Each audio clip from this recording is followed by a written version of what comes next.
नमस्कार. आपल्या सगळ्यांचे महाराष्ट्र सोशल न्यूज चॅनलमध्ये हार्दिक स्वागत. चला वळूया तर एका नवीन बातमीकडे. आजची बातमी. गुरुदत्त जयंती निमित्ताने देवपुरातील विद्यानगरी भागात असलेल्या स्वामी समर्थ केंद्रात महाप्रसादाचे आयोजन करण्यात आले होते.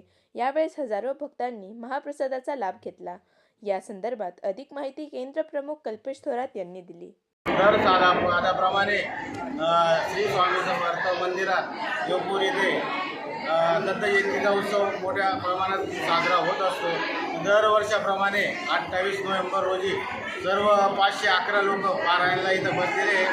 काल 4 तारीख रोजी त्यांचा पारायणाचं सप्ताहाचं सांगता झालेली आहे व काल 4 वाजता मोठ्या प्रमाणात उत्साहाने दत्त मंदिरपासून पालखी सोहळा आनंदात साजरा झाला व आज मोठ्या प्रमाणात महाप्रसादाचा लाभ स्वामी समर्थ केंद्र विद्यानगर झेंडूरविडे तिथं होत आहे. याचा सर्व भागातील नागरिक व सेवेकरी लाभ घेत आहे.